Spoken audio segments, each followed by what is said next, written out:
Hello everyone, welcome to our channel. तो आज हम पढ़ने वाले हैं क्लास 11th का चैप्टर जो जिसका नाम है आपकी केमिकल बॉन्डिंग या फिर रासायनिक बंधन वाले चैप्टर के अंदर आप क्या क्या पढ़ेंगे। देखिए, केमिकल बॉन्डिंग का मतलब क्या होता है। देखिए, रासायनिक बंध का मतलब होता है कि दो स्पीसीज के बीच में कोई भी दो आयन या फिर परमाणु उनके बीच में जो बंध बनता है उसको कहा जाता है, जो बॉन्ड होता है उसको कहा जाता है आपके केमिकल बॉन्ड या फिर रासायनिक बॉन्ड। तो उसके अंतर्गत हम पढ़ते हैं राम जो बॉन्ड से रिलेटेड जितनी भी चीजें होती हैं उससे संबंधित चीजों को हम पढ़ते हैं। अगर कोई बंध बनाए, कोई बॉन्ड बनाए, तो उसकी जो बॉन्ड की जो क्या है लेंथ क्या होगी, उसकी लंबाई क्या होगी, लेंथ के अलावा उसको बनाने के दौरान जो जितनी एनर्जी होती है, जो बॉन्ड की जो एनर्जी क्या होती है, बॉन्ड एनर्जी क्या होती है, बॉन्ड लेंथ, बॉन्ड एनर्जी, इसके अलावा बहुत सारी चीजें होती है। बॉन्ड एंगल होता है, बंध बनता है तो जब कोई भी परमाणु क्या करता है, ये स्पीसीज बंध बनाती है तो उनके बीच में कोण कितना होता है। तो ये सारी चीजों का अध्ययन किया जाता है केमिकल बॉन्डिंग में। तो आप जुड़े रहिए हमारे साथ में। तो आज की इस वीडियो में हम पूरे की पूरे केमिकल बॉन्डिंग को स्टार्ट करने वाले हैं। तो चलिए चैप्टर को स्टार्ट करते हैं। तो केमिकल बॉन्डिंग में सबसे पहले जो बात आती है वो आती है आपके रासायनिक बंध के बारे में, जिसको बोला जाता है आपके केमिकल बॉन्ड। तो बॉन्ड क्या होता है, देखिए केमिकल बॉन्ड होता है क्या, रासायनिक बंध होता क्या है। तो रासायनिक बंध क्या होता है, देखिए कि बे अट्रैक्शन बल, बे अट्रैक्शन फोर्स, जो कि दो या दो से अधिक स्पीसीज, जो कि केमिकल स्पीसीज, जो कि परमाणु हो सकता है आपके या फिर आयन हो सकता है, उनको एक साथ स्थायी रूप में बनाए रखता है, वो कहलाते हैं आपके रासायनिक बंध। देखिए हिंदी में इसको ऐसे बोला जाएगा कि वे आकर्षण बल जो कि दो या दो से अधिक रासायनिक प्रजातियों, परमाणु अथवा आयन को एक साथ स्थायी रूप में बनाए रखता है, वो आपके कहलाता है रासायनिक बंध। तो आप समझ चुके हैं रासायनिक बंध क्या होता है। जो आपके देखिए केमिकल बॉन्ड ये होता है कि कोई भी अट्रैक्शन फोर्स, एक अट्रैक्शन फोर्स होता है, देखिए अट्रैक्शन फोर्स होता है जो कि दो या दो से ज्यादा स्पीसीज को एक साथ स्थायी रूप में बनाए रखता है, वो कहलाता है आपके, क्या कहलाता है, वो कहलाता है आपके रासायनिक बंध। तो बंद ऊर्जा के आधार पर क्या होता है, बंधों का क्या होता है आपके, इस फिर क्या होता है, जो बॉन्ड की जो एनर्जी होती है तो उसके आधार पर आपके बंधों का वर्गीकरण होता है। इसके आधार पर आपके दो तरीके के बंध होते हैं। तो देखिए दो तरीके के बंध होते हैं, वो कौन कौन से होते हैं, चलिए उनको देखते हैं। तो आपके जो दो तरीके के बंध होते हैं, एक होते हैं आपके प्रबल बंध और एक होते हैं आपके दुर्बल बंध। तो देखिए एक होते हैं आपके प्रबल बंध और एक होते हैं आपके दुर्बल बंध, और इसके अलावा एक और बीच वाला भी होता है जिसको कहा जाता है आपके हाइड्रोजन बंध। तो प्रबल बंध और दुर्बल बंध तो किसके आधार पर होते हैं, ये होते हैं, एक तो होते हैं आपके स्ट्रॉन्ग स्ट्रॉन्ग बॉन्ड और एक होते हैं आपके वीक बॉन्ड, बॉन्ड एनर्जी के आधार पर। तो स्ट्रॉन्ग बॉन्ड की जो एनर्जी होती है, बॉन्ड एनर्जी, वो होती है आपके 42 किलो जूल पर मोल। तो 42 किलो जूल पर मोल से ज्यादा इसकी जो एनर्जी होती है, बॉन्ड एनर्जी, वो उससे ज्यादा होती है। जो आपके वीक बॉन्ड होते हैं उनकी जो बॉन्ड एनर्जी होती है वो होती है आपके 8 किलो जूल पर मोल से क्या होती है, कम होती है। इनकी जो बॉन्ड एनर्जी होती है वो क्या होती है, 8 किलो जूल पर मोल से क्या होती है, कम होती है। इन दोनों के बीच में एक और बॉन्ड आता है जिसको कहा जाता है आपके हाइड्रोजन बॉन्ड। हाइड्रोजन बॉन्ड का क्या होता है, देखिए इसकी जो बॉन्ड एनर्जी होती है, बंद ऊर्जा होती है, वो होती है आपके 8 से लेकर के 42 किलो जूल पर मोल के बीच में होती है इसकी जो एनर्जी होती है। तो 8 से लेके 42 के बीच में आएगी इसकी बॉन्ड एनर्जी। तो यहाँ पर 8 है, यहाँ पर हाइड्रोजन बॉन्ड होगा और यहाँ पर आ जाएगी आपके 42। तो इन दोनों के बीच में रिले करता है, ये कहीं पे 8 या फिर 42 के बीच में रिले करता रहता है हाइड्रोजन बॉन्ड। तो देखिए ये हो गए आपके प्रबल बंध। अब प्रबल बंध के अंदर भी कौन कौन से बॉन्ड होते हैं, देखिए प्रबल बॉन्ड के अंदर भी आपके बॉन्ड होते हैं। एक तो होता है आपके सहसंयोजी बंध, जिसको आप बोलते हैं इंग्लिश में कोवलेंट बॉन्ड। तो एक तो आ जाएगा आपके सहसंयोजी बंध, जिसको आप इंग्लिश में क्या बोलते हैं, कोवलेंट कोवैलेंट बॉन्ड। स्पेलिंग का थोड़ा सा ध्यान देख लेंगे आप, अगर कोई गड़बड़ हो तो। एक होता है आपके सहसंयोजी बंध या कोवलेंट बॉन्ड, दूसरा होता है आपके कोऑर्डिनेशन बॉन्ड, जिसको आप बोलते हैं उपसहसंयोजी बंध। उपसहसंयोजी बंध, उपसहसंयोजी इसको अंग्रेजी में कहा जाता है आपके कोऑर्डिनेशन बॉन्ड। कोऑर्डिनेशन बॉन्ड क्या होता है, देखिए कोऑर्डिनेशन बॉन्ड। एक होता है आपके तीसरे नंबर का होता है आपके मेटेलिक बॉन्ड या फिर धात्विक बंध, जिसको आप बोलते हैं। तो मेटेलिक बॉन्ड क्या होता है, धात्विक बंध होता है, देखिए। और चौथे नंबर पर आता है आपके, वो है आपके आयनिक बॉन्ड। तो एक हो जाएगा आपके मेटेलिक, जिसको आप बोलते हैं धात्विक बंध। मेटेलिक या धात्विक बंध आ जाएगा। चौथे नंबर पर आता है आयनिक बंध, IONIC, आयोनिक बॉन्ड, जिसको आप बोलते हैं हिंदी में आयनिक बंध। तो हिंदी और इंग्लिश का इसका नाम सेम होता है। तो ये चार तरीके के बंध होते हैं, वो क्या होते हैं आपके प्रबल बंध के अंदर आते हैं। तो सहसंयोजी बंध, उपसहसंयोजी बंध, धात्विक बंध और आयनिक बंध। तो आपके covalent bond, coordination bond, metallic bond और आयनिक बॉन्ड होते हैं आपके स्ट्रॉन्ग बॉन्ड के अंदर। अब जो आपके वीक बॉन्ड होते हैं, दुर्बल, जो आपके वीक बॉन्ड होते हैं, दुर्बल बंध होते हैं, उसके अंदर कौन कौन से बंध आते हैं। तो एक तो आता है आपके, सबसे पहला होता है जिसको आप बोलते हैं आयन द्विध्रुव, जिसको इंग्लिश में बोला जाता है आयन डाइपोल। तो आयन द्विध्रुव, तो आयन डाइपोल होता है आपके। इसके अलावा आयन डाइपोल के अलावा होता है आयन और प्रेरित द्विध्रुव, सेकंड आ जाएगा आयन और इंड्यूस्ड डाइपोल, जिसको अंग्रेजी में कहा जाता है आयन और इंड्यूस्ड डाइपोल। तो आयन और प्रेरित द्विध्रुव बल जिसको कहा जाता है, इंड्यूस का मतलब होता है प्रेरित द्विध्रुव। तीसरे नंबर पर आता है आपके जो बंद होता है वो आता है आपके डाइपोल, डाइपोल जिसको हिंदी में बोला जाता है द्विध्रुव, द्विध्रुव द्विध्रुव द्विध्रुव बंद होता है जिसको आप बोलते हैं डाइपोल, डाइपोल बॉन्ड। तो यह जाएगा आपके द्विध्रुव, द्विध्रुव डाइपोल, डाइपोल जिसको अंग्रेजी में कहा जाता है। तो द्विध्रुव द्विध्रुव बंद आ जाएगा डाइपोल और डाइपोल। इन तीन के अलावा दो बंद और होते हैं जिन जो कि क्या होते हैं आपकी दुर्बल बंद होते हैं, लेकिन उनको वांडरवॉल बंद के अंदर में कंसीडर किया जाता है, नंबर 4 और नंबर 5। हम उनका नाम जान लेंगे। एक होते हैं आपके डाइपोल इंड्यूस्ड डाइपोल। तो एक तो आ जाएगा आपके द्विध्रुव प्रेरित द्विध्रुव, dipole induced dipole, dipole induced dipole यानी कि द्विध्रुव प्रेरित द्विध्रुव बल। द्विध्रुव प्रेरित द्विध्रुव बल होता है वो होता है क्या होता है आपके, ये होता है आपके एक वांडरवॉल बल, द्विध्रुव प्रेरित द्विध्रुव। एक और आता है आपके वो देखिए उसको कहा जाता है प्रबल, जिसको बोला जाता है लंदन बल, जिसको आप वांडरवॉल बल ही कहते हैं। लंदन बल, लंदन बल क्या होता है, ये लंदन बल पाया जाता है आपके अक्रिय गैसों के बीच में। तो इन दोनों बलों को कहा जाता है, क्या कहा जाता है, इन दोनों बलों को कहा जाता है वांडरवॉल बल। देखिए ये बहुत ही इंपॉर्टेंट कंसेप्ट है, यहाँ से प्रश्न आया था जेईई एडवांस में। एक बार आपको बहुत सारे बल दे दिए गए तो उनमें से पूछा गया था, ये एक न्यूमेरिकल प्रश्न था कि निम्न में से कितने बल वांडरवॉल बल नहीं है। तो ये दो वाले बल थे वो क्या थे, वांडरवॉल बल थे और बाकी के नहीं थे। तो हमने अभी तक क्या किया, देखिए हमने अभी तक ये पढ़ा है कि आपकी सबसे पहले हमने डेफिनेशन पढ़ी थी कि केमिकल बॉन्ड क्या होता है, रासायनिक बंध क्या होता है। उसके अलावा हमने बंध एनर्जी के आधार पर क्या किया है, बॉन्ड एनर्जी के आधार पर बॉन्डों को डिवाइड किया है। दो प्रकार के होते हैं, प्रबल बॉन्ड, स्ट्रॉन्ग बॉन्ड, और एक होते हैं आपके वीक बॉन्ड। स्ट्रॉन्ग बॉन्ड के अंदर होते हैं आपके 4 प्रकार, कोवैलेंट बॉन्ड आ जाएगा, कोऑर्डिनेशन बॉन्ड आ जाएगा, मेटालिक बॉन्ड और आयनिक बॉन्ड। देखिए हिंदी के नाम मैंने साथ साथ में लिख दिए हैं, आप वहां से देख सकते हैं। और जब आपके वीक बॉन्ड होते हैं, वीक बॉन्ड होते हैं तीन मतलब 4 तरीके के होते हैं बेसिकली। तो एक होता है आपके आयन डाइपोल, एक होता है आपके आयन इंड्यूस्ड डाइपोल यानी कि द्विध्रुव प्रेरित आयन प्रेरित द्विध्रुव बल, एक होता है आपके डाइपोल, डाइपोल यानी कि द्विध्रुव बल, और एक होता है आपके डाइपोल इंड्यूस्ड डाइपोल, और एक होता है आपके लंदन फोर्स। तो इनको इंग्लिश में कहा जाता है लंदन फोर्स। तो कुछ इस प्रकार से आपके क्या होता है, बॉन्ड एनर्जी के आधार पर बंधों को क्या किया जाता है, वर्गीकृत किया जाता है। तो इसके बाद में हम पढ़ने वाले हैं कि जब भी कोई बॉन्ड बनता है तो बॉन्ड किस प्रकार से बनता है, तो उसके बारे में हम आगे पढ़ने वाले हैं। तो जो बॉन्ड होता है, बॉन्ड का क्या होता है, अपनी स्थितिज ऊर्जा जिसको आप बोलते हैं बॉन्ड और पोटेंशियल एनर्जी के बीच में और दूरी के बीच में क्या संबंध रहता है। इसके लिए आगे आपको एक ग्राफ दिया हुआ है, हम उस ग्राफ को देखेंगे। देखिए बॉन्ड किस प्रकार से बनता है, तो बॉन्ड ऐसे बनता है कि हमारे पास में होते हैं दो प्रकार के, कोई भी स्पीशीज होती है, परमाणु होता है, आयन होता है, दो प्रकार के होते हैं। तो मान लीजिए मेरे पास एक है ए और एक है बी। तो ये क्या होते हैं, शुरू में दूर दूर रहते हैं। तो एक ए है और एक है बी, इनके बीच में क्या होता है, फिर धीरे धीरे क्या होता है, आकर्षण बल लगता है। तो आकर्षण बल लगता है तो क्या होते हैं, ये पास आते जाते हैं, पास आएंगे, अट्रैक्शन फोर्स लगेगा, पास आएंगे। तो एक पॉइंट ऐसा आ जाता है जब ये दोनों क्या होते हैं, कुछ इस तरीके से क्या हो जाते हैं, मिल जाते हैं। मिल जाने पर क्या होता है, इनके जो नाभिक होते हैं, जिनके जो न्यूक्लियस होते हैं, उनके बीच की जो डिस्टेंस होती है, जो दूरी होती है, उसी को कहा जाता है उस टाइम पर क्या कहा जाता है, बॉन्ड लेंथ, बंध लंबाई। और इस दौरान जो एनर्जी प्रोड्यूस होती है उसको कहा जाता है आपके बंध ऊर्जा यानी कि बॉन्ड एनर्जी। और तो आगे देखते हैं इसको, आप ग्राफ की सहायता से हम देखेंगे, ग्राफ के थ्रू देखेंगे किस प्रकार से ये सारी की सारी चीजें होती हैं। तो देखिए इस पेज पर आपको दे रखा है। तो ये आपको एक जो ग्राफ दे रखा है वो है आपके पोटेंशियल एनर्जी यानी कि स्थितिज ऊर्जा और दूरी के बीच का ग्राफ है। यहाँ पर है आपके, ये क्या है आपके स्थितिज ऊर्जा, और देखिए इस तरफ क्या है आपकी दूरी, ये है आपकी दूरी, आर माने डिस्टेंस, ये आपकी दूरी। इन दोनों के बीच में क्या है, डिस्टेंस है। तो हमारे पास में यहाँ पर क्या था, एक था ए और एक था बी। जो मैंने कहा कि ये दोनों क्या थे, दो स्पीशीज थी, परमाणु, आप इसको एटम बोल सकते हैं या फिर आयन बोल सकते हैं, दूर दूर थे। तो यहाँ पर क्या होता है, देखिए ये वाला पॉइंट होता है आपके यहाँ पर, देखिए ये वाला जो पॉइंट है, ये जगह, इसको कहा जाता है आपके यहाँ, ये वाले पॉइंट को कहा जाता है बॉन्ड फॉर्मेशन वाला पॉइंट, बंध, जहाँ पर बंध का निर्माण होता है, ऐसा ये पॉइंट होता है, इसको कहा जाता है मोस्ट स्टेबल स्टेट। तो इस तरफ क्या होता है, इन दोनों के बीच में क्या होता है, अट्रैक्शन फोर्स ज्यादा होते हैं, आकर्षण बल क्या होते हैं, ज्यादा होते हैं। और इस तरफ क्या होता है, यहाँ पर आपके रिपल्सन फोर्स, जिसको रिपल्सिव फोर्स बोलते हैं आप, जिसको बोलते हैं क्या बोलते हैं, आपके प्रतिकर्षी बल क्या होते हैं, ज्यादा होते हैं। और ये वाला पॉइंट ऐसा होता है जहाँ अट्रैक्शन क्या होता है, attraction equal to repulsion, A equal to R. तो यहाँ पर जो एनर्जी होती है, ये वाली जो एनर्जी, इसको कहा जाता है आपके बंध एनर्जी, बंध ऊर्जा, बॉन्ड एनर्जी कहा जाता है। और ये वाली जो दूरी होती है यहाँ पर, देखिए ये वाली जो दूरी है, इसको कहा जाता है आपके बॉन्ड लेंथ यानी कि बंध ऊर्जा, बॉन्ड लेंथ बंध ऊर्जा कहा जाता है।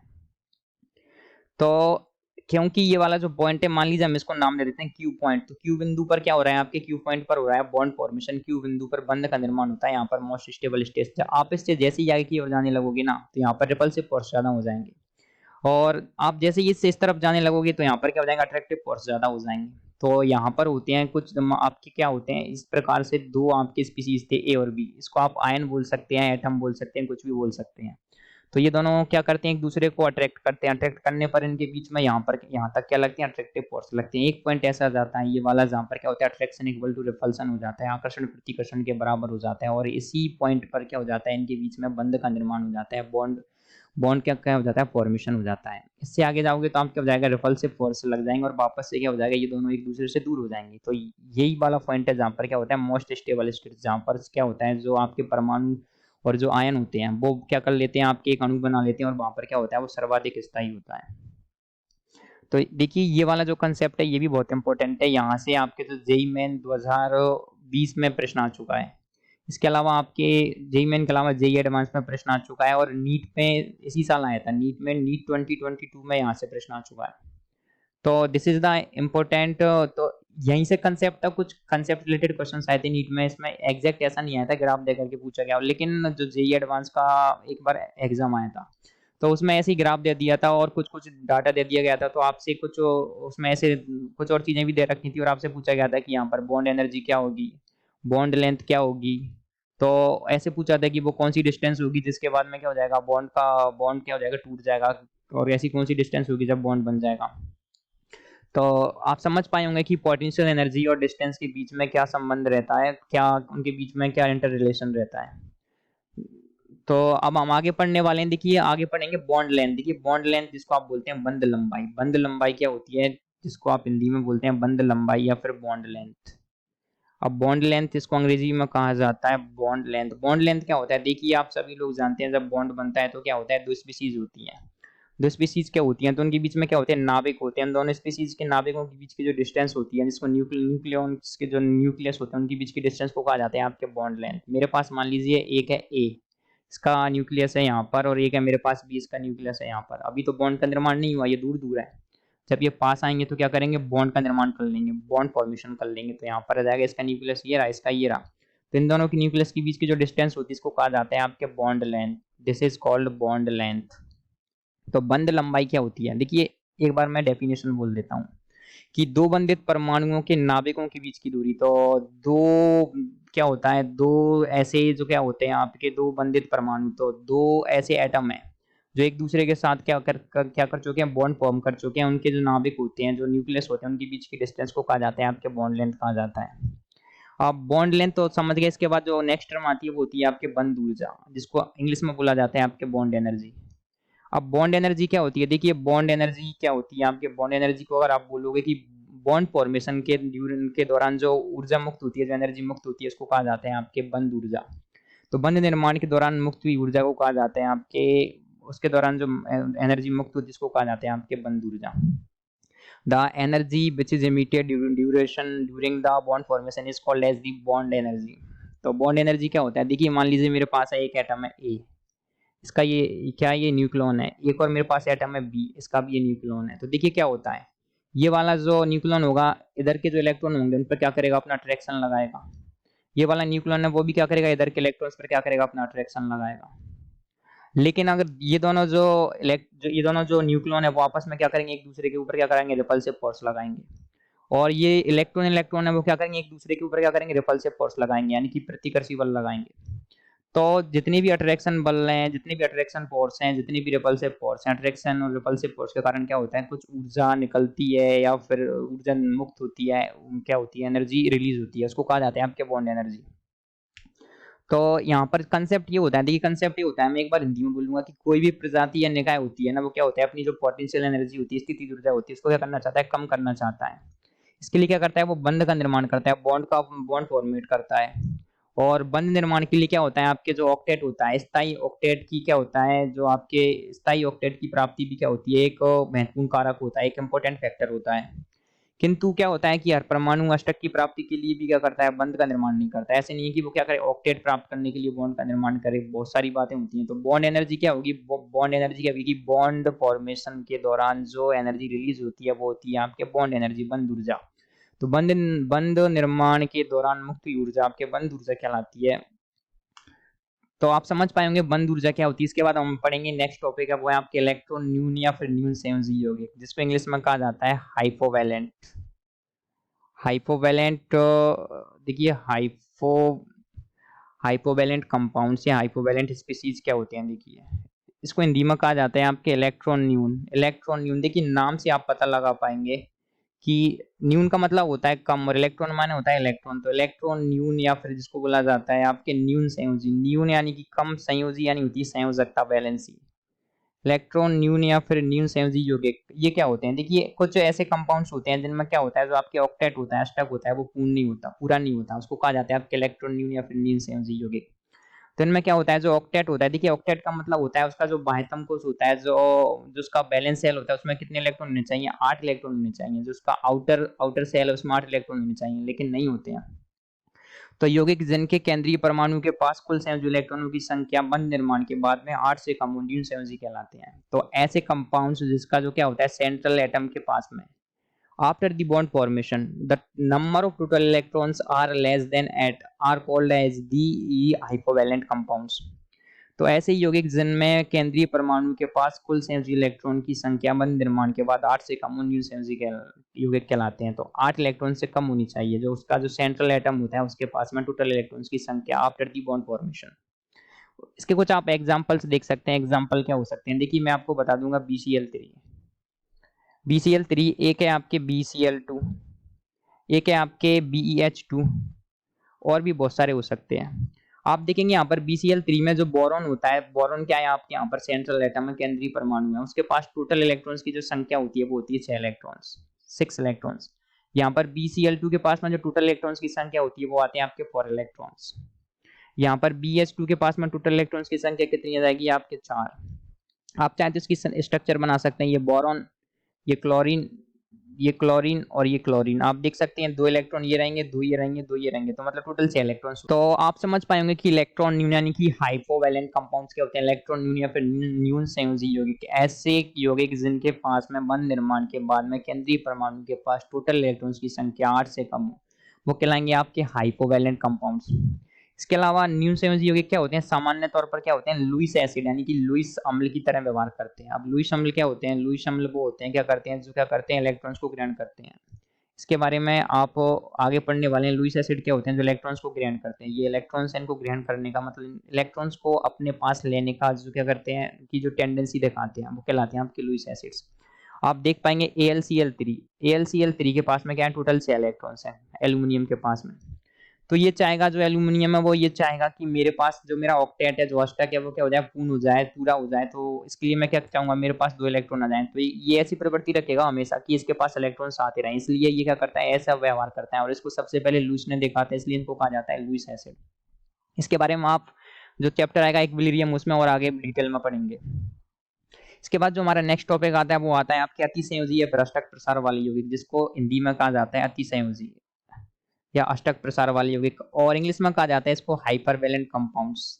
पहले क्या था हाइपो, अब क्या है आपके हाइपरवैलेंट कंपाउंड।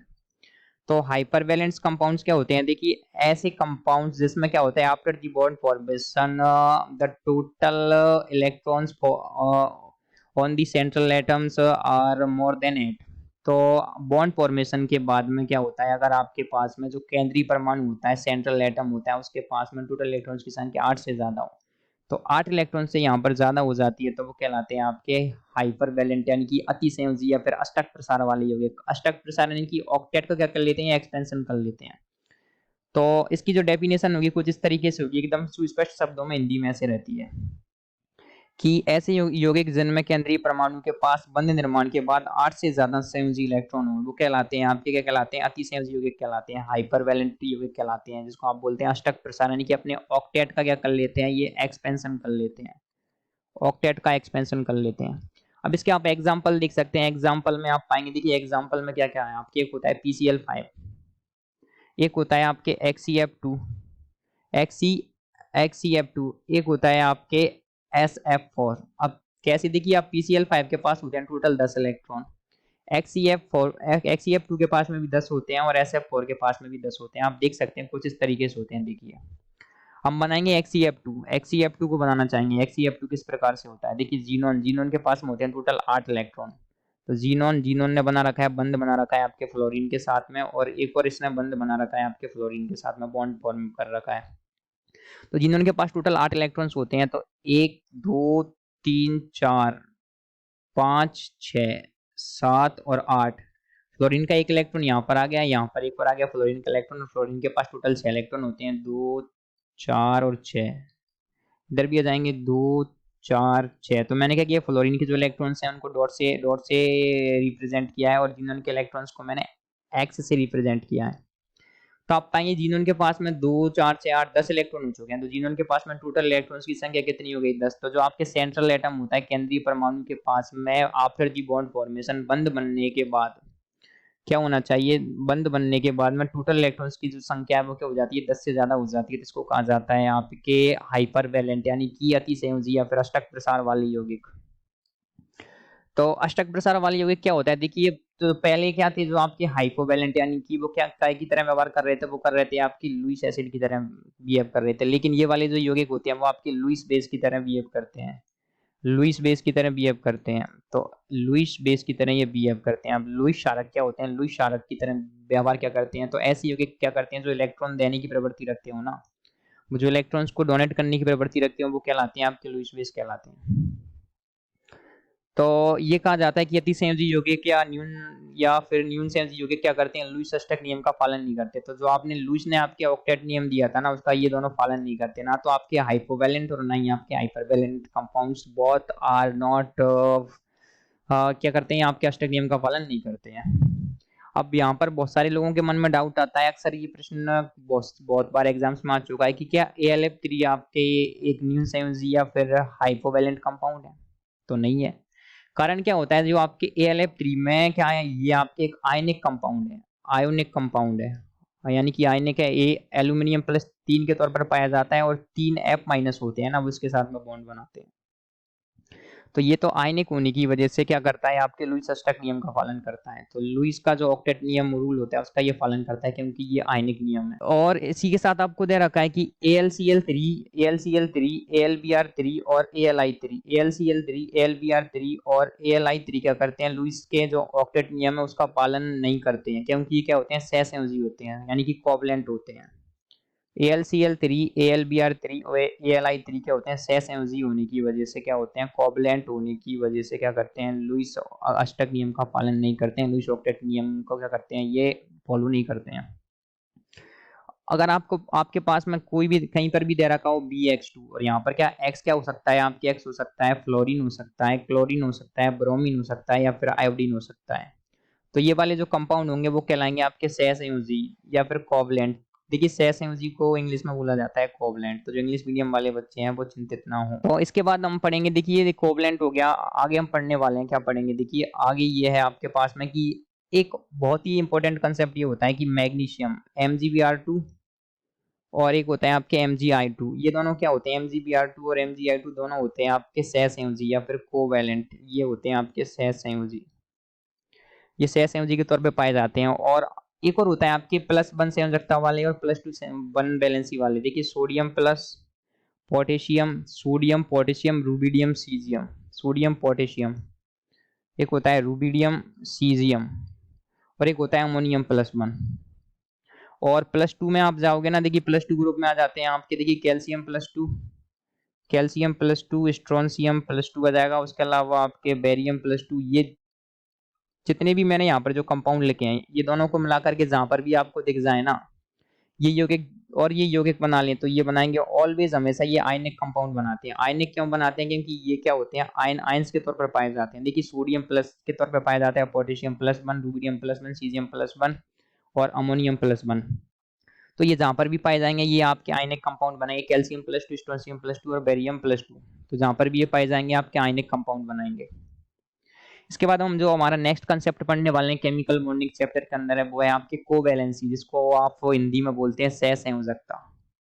अब कोवैलेंसी क्या चीज होती है? देखिए कोवैलेंसी सह संयोजकता ये होती है कि कोई भी परमाणु होता है, कोई भी एटम होता है या फिर आयन होता है, तो कोई भी देखिए कोई भी किसी तत्व की मूलावस्था या फिर उत्तेजित अवस्था में उपस्थित अयुग्मित इलेक्ट्रॉन्स की संख्या को संयोजी इलेक्ट्रॉन की सहसंयोजकता कहते हैं। अब इंग्लिश वाले बच्चे ये है कि कोई भी जो आपके एलिमेंट है उसकी जो ग्राउंड स्टेट है, कोई भी जो एलिमेंट होता है उसकी ग्राउंड स्टेट या फिर एक्साइटेड स्टेट में उपस्थित, तो एक्साइटेड स्टेट होती है, ग्राउंड स्टेट होती है या फिर होती है उसकी एक्साइटेड स्टेट, उसके उसमें उपस्थित अयुग्मित यानी कि नॉन पेयर्ड इलेक्ट्रॉन्स की संख्या, नॉन पेयर्ड इलेक्ट्रॉन्स की जो संख्या होती है ना उसको कहा जाता है आपके उसकी सहसंयोजकता कहा जाता है। जैसे कि आप देख सकते हैं नाइट्रोजन, नाइट्रोजन का इलेक्ट्रॉनिक विन्यास होता है आपके 2s2 1s2 2s2 1s2 2s2 और 2p3।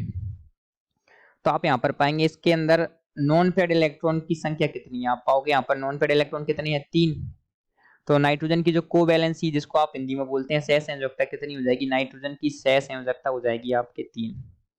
तो नाइट्रोजन की सहसंयोजकता आ जाएगी 3। अब मैं क्या करूंगा, ये तो इसकी ग्राउंड स्टेट थी, अब मैं क्या करेंगे, हम इसको क्या करेंगे एक्साइटेड स्टेट में पहुंचा देंगे। तो यहाँ पर क्या होता है 2s में 1 और 2p में क्या हो जाएंगे आपके 3 electron 2s2 2p3 2s2 2p3। तो यहाँ पर आप एक्साइटेड स्टेट में इसको नहीं पहुंचा पाएंगे क्योंकि इसके बाद 2d होता ही नहीं है। आप सेम चीज देख सकते हैं सल्फर के साथ में। देखिए सल्फर के साथ में क्या होता है, जब आप सल्फर को देखेंगे सल्फर का इलेक्ट्रॉनिक विन्यास कितना होता है, आप सभी लोग जानते हैं जो सल्फर का इलेक्ट्रॉनिक विन्यास होता है आपके 3s to 3p4। देखिए सल्फर का इलेक्ट्रॉनिक विन्यास किया जाएगा आपके 3s और इधर आ जाएगा आपके 3p और इधर आ जाएगा आपके 3d। खाली है पूरा की पूरा 1 2 3 4 और 5। तो 3s 3p और 3d 3s to 3p4। s में आ जाएंगे आपके 2 इलेक्ट्रॉन, तो s में 2 इलेक्ट्रॉन आ जाएंगे 1 2, p में आ जाएंगे 4 1 2 3 और 4। तो आप यहाँ पर पाएंगे कि जो सल्फर की कोवैलेंसी आ जाएगी, जो सहसंयोजकता आ जाएगी वो कितनी आ जाएगी 2, क्योंकि ये क्या है आपके ग्राउंड स्टेट मूलावस्था। जब आप क्या करोगे इसको एक्साइटेड स्टेट में ले जाओगे तो सल्फर के पास में क्या हो जाएगी 3s में, तो एक इलेक्ट्रॉन को क्या करोगे आप यहाँ से 3s 3p और 3d। तो पहली एक्साइटेड स्टेट में क्या हो जाएगा आपके, आप देखेंगे यहाँ पर 3s में 2 इलेक्ट्रॉन बने रहेंगे, 3s में 2 इलेक्ट्रॉन थे वो 2 की 2 बने रहे।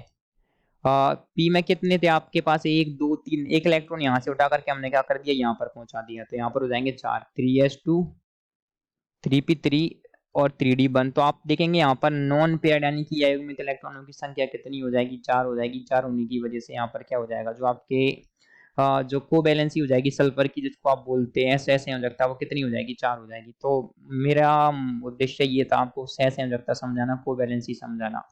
तो आप क्या करेंगे, कोई भी जो आपके पास में एटम है, जो कोई भी एटम है, कोई भी एलिमेंट है उसका उसको आप क्या करेंगे, उसमें आप ये देखेंगे कि उसके पास में जो उसकी जो टोटल नॉन पेयर्ड इलेक्ट्रॉन्स की जो संख्या होगी, अयुग्मित इलेक्ट्रॉनों की कुल संख्या को कहा जाता है उसकी सहसंयोजकता या फिर covalency. The number of total non paired electrons are called as the covalency of any element. अब हम आगे क्या कर सकते हैं, मान लीजिए हम एक और एक्साइटेड स्टेट में ले जाएं सल्फर को, तो हम क्या करेंगे, यहाँ पर 3s का जो इलेक्ट्रॉन होगा इसको आप क्या करोगे, इसको भी आप इधर पहुंचा दोगे। तो 3s में आ जाएगा 1 इलेक्ट्रॉन, 3p में आ जाएंगे आपके 3 इलेक्ट्रॉन आ जाएंगे और 3d में आ जाएंगे आपके 2 इलेक्ट्रॉन। तो ये आ जाएगी आपके सेकंड एक्साइटेड स्टेट 3d 1 2 3 4 5। तो यहाँ पर आ जाएंगे 2 इलेक्ट्रॉन। तो यहाँ पर आप देखेंगे सल्फर की जो कोवैलेंसी हो जाएगी वो हो जाएगी 6, क्योंकि यहाँ पर total number of non paired electrons यानी कि टोटल अयुग्मित इलेक्ट्रॉनों की संख्या कितनी हो जाएगी 6। तो यहाँ पर सल्फर की कोवैलेंसी सहसंयोजकता हो जाएगी 6। तो आशा करता हूँ आप समझ पाएंगे कोवैलेंसी क्या होती है। तो आगे आपको देखिए यहाँ पर एक इंपॉर्टेंट नोट लिखने की आवश्यकता ये है कि जो आपके कुछ यहाँ पर एटम होते हैं, देखिए आपके एक होता है बेरिलियम, एक होता है आपके बोरॉन और एक होता है कार्बन। ऑलवेज क्या करते हैं, आपकी ये एक्साइटेड स्टेट होती है, आपकी जो उत्तेजित अवस्था होती है उसी में क्या करते हैं, बंध का निर्माण करते हैं। तो आप जनरली देख पाएंगे कि बेरिलियम क्या होता है, बेरिलियम 2 इलेक्ट्रॉन जो अपनी बेरिलियम क्या करता है, अपनी जो कोवैलेंसी रखता है जनरली 2 रखता है। बोरॉन कितनी रखता है, अपनी कोवैलेंसी जनरली 3 रखता है। और कार्बन अपनी कोवैलेंसी यानी कि सहसंयोजकता 4 रखता है। तो आप बेरिलियम के इलेक्ट्रॉनिक विन्यास देख पाएंगे 1s2। आप पाते हैं कि क्या होता है, देखिए बेरिलियम का इलेक्ट्रॉनिक विन्यास होता है आपके s2 होता है। s2 में क्या होते हैं, s में क्या होते हैं 2 इलेक्ट्रॉन। तो आप देखेंगे ये ऐसे तो बॉन्ड का निर्माण नहीं कर पाएगा, तो ये क्या करता है, अपने क्या करता है, इसको अष्टक का क्या कर लेता है, प्रसार कर लेता है, अपने क्या कर लेता है, एक्साइटेड स्टेट में आ जाता है और कोवैलेंसी इसकी 2 हो जाती है। तो बेरिलियम हमेशा 2 कोवैलेंसी में 2 सहसंयोजकता में, बोरॉन 3 में और कार्बन 4 में बॉन्ड का निर्माण करते हैं। ये ऑलवेज एक्साइटेड स्टेट में बंध का निर्माण करते हैं।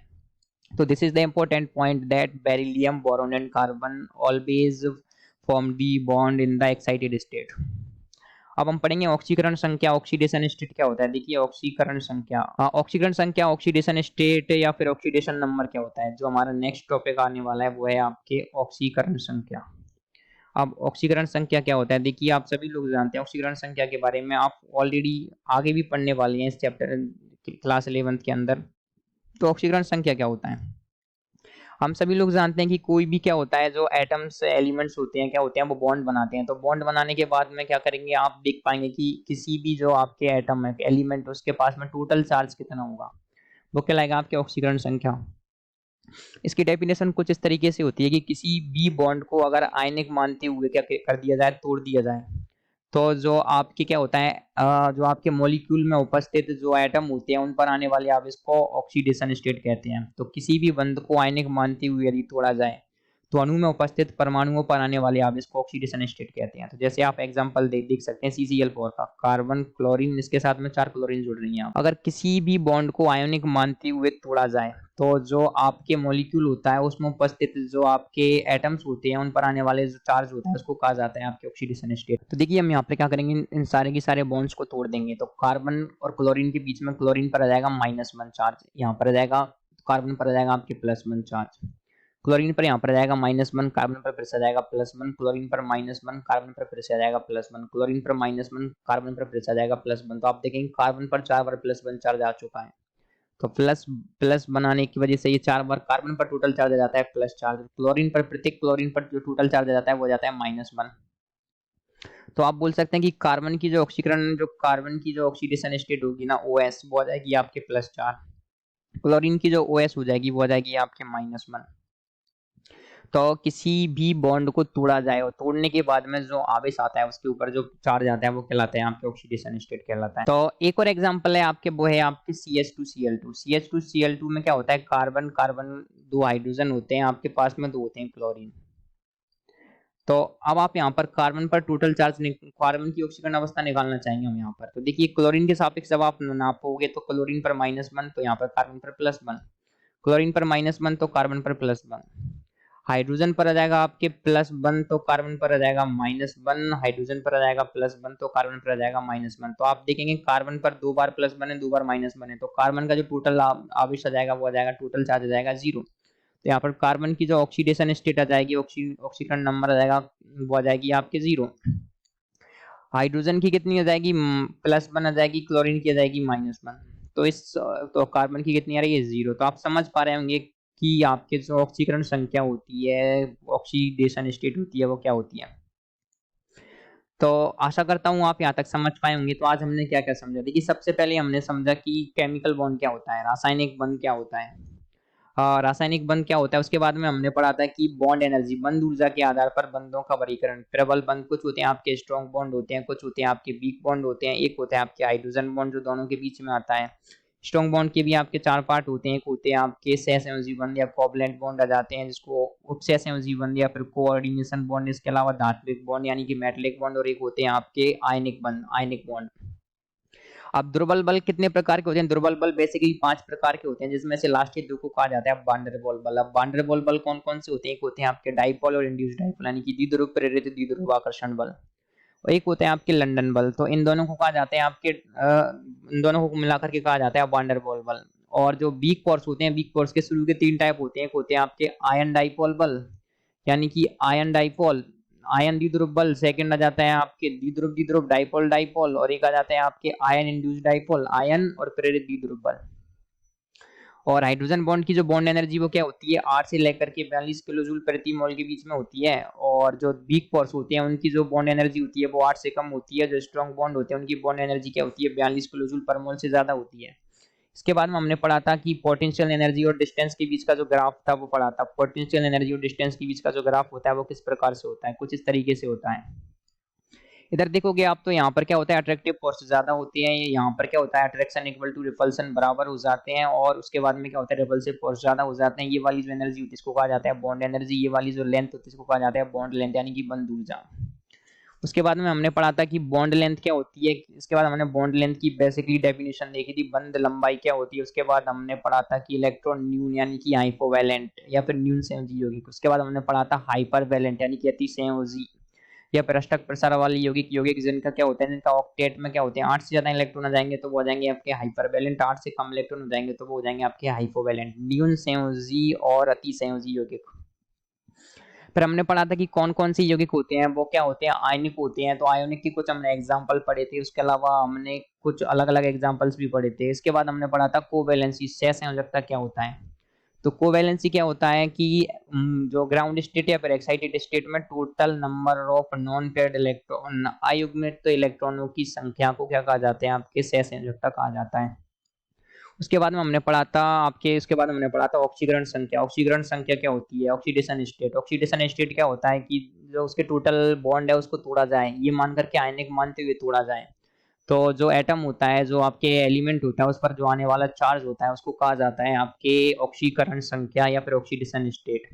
तो आज के लेक्चर को हम यहीं तक रखते हैं। तो आशा करता हूँ आपको ये चैप्टर समझ आया होगा। तो आगे इस चैप्टर में हम और भी चीजें लाने वाले हैं, तो जुड़े रहिए हमारे साथ, इस सीरीज के साथ में जुड़े रहिए।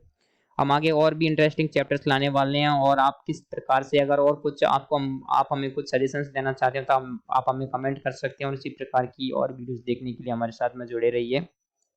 Have a good day.